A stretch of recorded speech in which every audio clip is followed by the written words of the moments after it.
Bonjour à toutes et à tous, ravi de vous retrouver de nouveau sur notre plateau de TV Boulangerie. Toujours, on le rappelle, en direct du salon du Syrah de Lyon jusqu'à demain. Et en ce dimanche, on va parler de la filière blé, farine, pain avec un expert du sujet, Jean-François Loiseau, président intercéréal et président de l'Association nationale de la meunerie française. Bonjour Jean-François, merci d'être présent. Bonjour.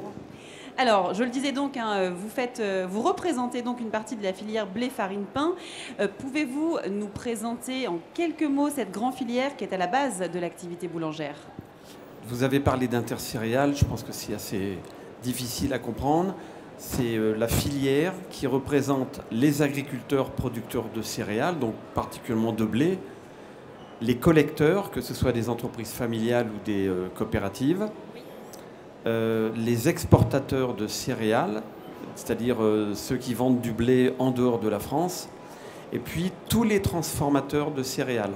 Alors dans les transformateurs, il y a principalement les meuniers, ce qui nous concerne aujourd'hui, mais il y a aussi les fabricants de malt pour faire la bière ou le whisky, les fabricants d'aliments pour les animaux, les fabricants de semoules pour faire des pâtes, les fabricants d'amidon pour faire de l'amidon alimentaire ou de l'amidon non alimentaire, et ce qu'on appelle aussi la maïserie, c'est-à-dire les fabricants de pâtes à base de maïs pour de l'alimentaire ou du non alimentaire. Donc c'est une filière qui est assez importante puisqu'il y a à peu près 450 000 emplois, il y a plusieurs milliers d'entreprises et elle représente cette filière une force de frappe assez organisée.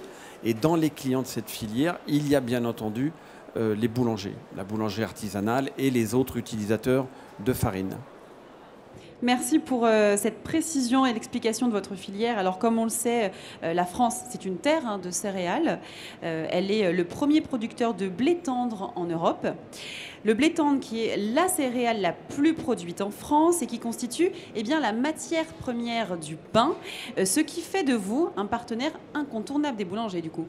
Oui, alors ce n'est pas vraiment le blé en direct qui est la matière utilisée par les boulangers, c'est la farine. Et donc, il y a un acteur majeur entre le producteur de blé et le boulanger, quel qu'il soit, qui est le meunier. Et d'ailleurs, quelle que soit la taille des entreprises, et le meunier, son job, c'est de recevoir des blés préparés par les collecteurs.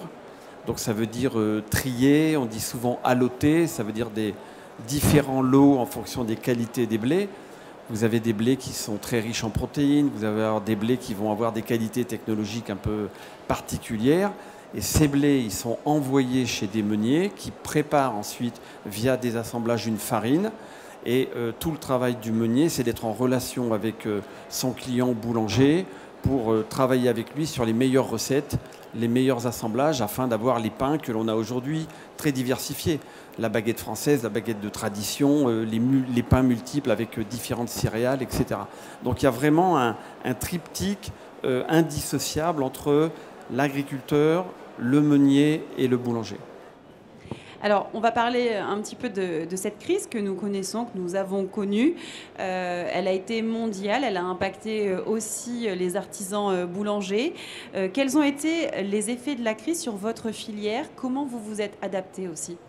Alors, je dirais que notre filière, elle est résiliente. Alors, par nature, nous essayons quand même de prendre des repas matin, midi et soir. D'ailleurs, ce n'est pas le cas dans d'autres pays du monde, faut aussi y penser.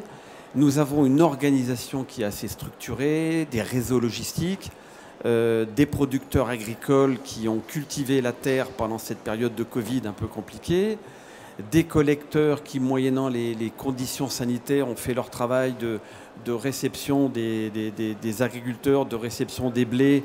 Bon, et avec les barrières sanitaires, les gestes sanitaires, ils ont pu faire un travail, je dirais, tout à fait correct. Ensuite, les meuniers, ils ont travaillé en respectant leurs collaborateurs. C'était la priorité numéro 1, c'est-à-dire les conditions sanitaires, accéder au travail. Alors oui, on a beaucoup parlé du télétravail, mais là, le télétravail, il est très intéressant quand ce sont des travaux, je dirais, entre guillemets, administratifs, mais avec le bon sens du terme, le travail informatique, juridique, commercial. Mais à un moment donné, il faut bien que les gens aillent dans les usines. Il faut que les collaborateurs puissent faire tourner des moulins pour écraser du blé. Et ensuite, cette farine produite par les meuniers, elle va chez des clients boulangers. Nous en avons sur tout le territoire.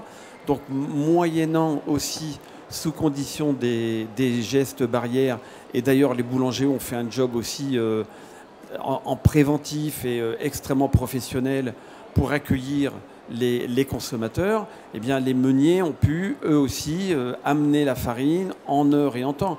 Et il n'y a pas eu de rupture dans les boulangeries. Il y a eu zéro rupture. On a entendu 2-3 sujets autour de la farine dans la grande distribution ou des pâtes. Farine, oui. Oui, alors c'est-à-dire que du jour au lendemain, la grande distribution, elle se réveille. C'est-à-dire qu'en fait, pendant 15 ans, elle n'a pas besoin de la filière. Et puis du jour au lendemain, il faut tout amener parce qu'il n'y a plus de farine qui arrive d'Allemagne. Et voilà, ça c'est la rançon de la gloire.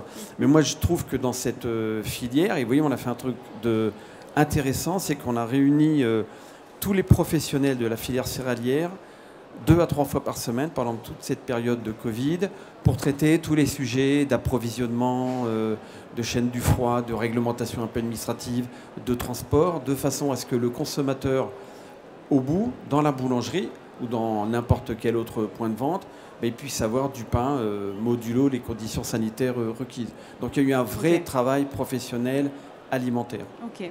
On va parler maintenant des enjeux ou des défis plutôt aussi qui vous attendent, et notamment des enjeux écologiques. Est-ce que la montée en puissance de tous ces sujets, de tous ces enjeux environnementaux va risquer en fait d'impacter votre filière et comment? Alors, je pense et je suis sûr que ce n'est pas un risque, c'est une magnifique opportunité. Et ces enjeux écologiques, en tant que citoyens, nous en sommes tous, je dirais, convaincus, ça nous imprègne, nous pensons à nos enfants, et ça c'est très important.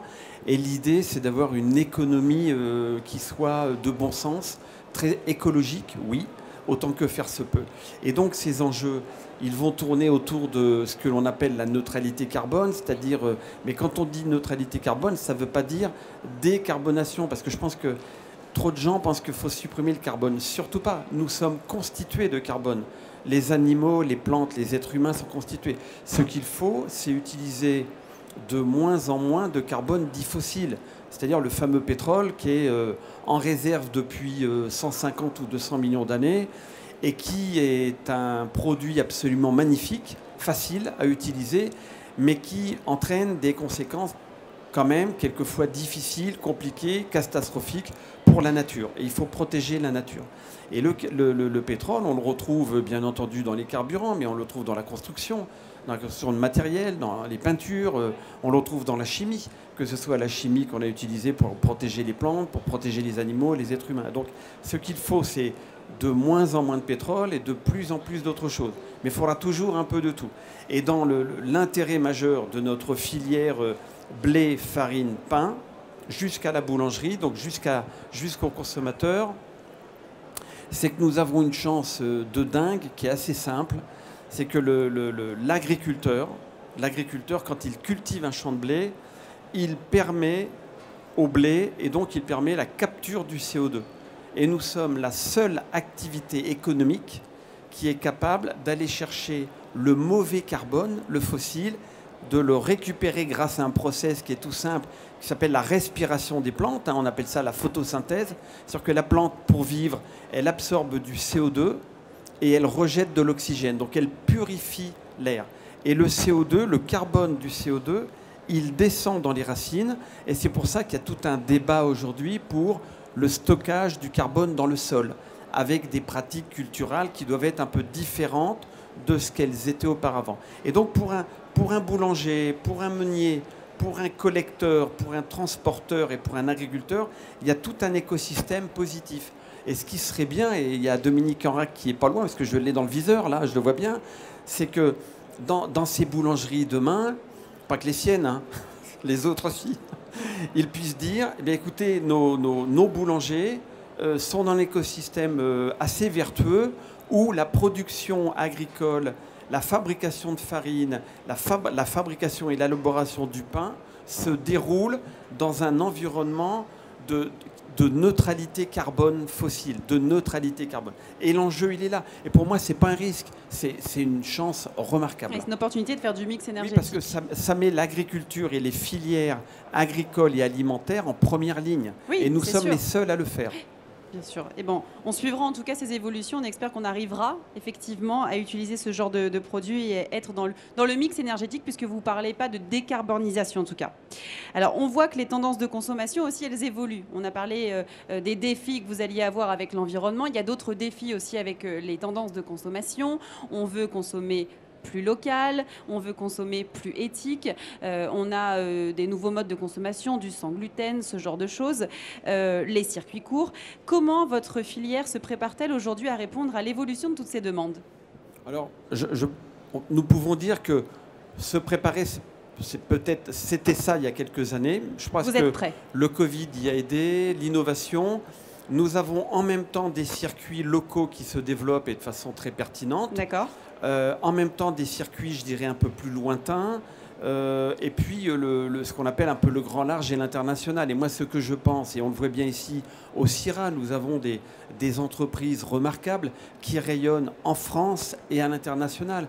Et notre modèle agricole et alimentaire français, qui est un modèle d'excellence, parce qu'il y a des gens bien formés et qui sont dans l'exigence qualitative, ce modèle, il peut servir des clients de proximité, ce qu'on appelle les circuits courts, y compris sur les approvisionnements locaux, et en même temps des clients, je dirais, un peu plus lointains, parce qu'il ne faut pas avoir comme finalité le circuit court et que le circuit court. Et d'ailleurs, à force d'avoir trop de circuits courts, on va avoir un court-circuit, ça va mal se passer. Moi, je pense qu'il faut des circuits courts, des circuits moins courts. Il faut aller capter des clients à partir de notre région ici, admettons la région lyonnaise, à Paris, en Bretagne, mais aussi il faut aller en Allemagne, il faut aller en Italie et il faut aller dans le reste du monde. Ce qui fait notre force de frappe, c'est l'excellence française. Et la baguette, c'est pas pour rien que les savoir-faire sont inscrits comme candidats à l'UNESCO. C'est bien pour promouvoir à l'international le savoir-faire français. Donc il ne faut pas le réserver uniquement dans un rayon de 3 km autour du moulin ou autour de la boulangerie. Moi, je pense qu'il faut vraiment le déployer et le promouvoir. C'est vrai que ce sont des produits qui se conservent, la farine, etc. On n'est pas dans les mêmes demandes que, par exemple, je pense aux fruits et légumes, où on demande vraiment des circuits de proximité. Ce n'est pas le même produit. Exactement. Pas la même conservation. Oui, alors nous avons cette chance-là. Il faut le rappeler aussi. Donc nous pouvons donc transporter facilement, plus facilement. Alors après, il y a des coûts logistiques qu'il faut maîtriser. Et d'ailleurs, dans la logistique, tous les sujets d'écologie, d'impact environnemental doivent être travaillés pour diminuer l'utilisation des carburants fossiles en faveur de carburants, biomasse, électrique, le GNV, etc. Et ça va venir de plus en plus.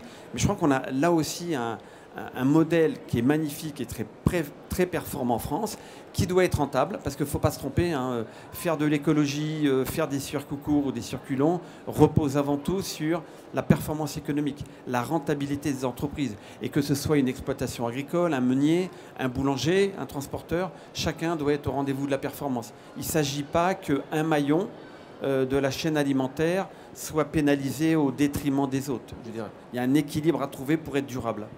Merci beaucoup pour votre témoignage et toutes ces explications autour de votre filière blé, farine, pain. Merci. Merci. Merci à vous de nous avoir suivis, mais restez toujours sur TV Boulangerie car on se retrouve en ce dimanche pour une dernière émission. Ce sera avec nos deux invités de ce matin, Dominique Enract et Norbert Takoun, pour parler d'un sujet ô combien important pour la filière, l'emploi des jeunes. À très vite.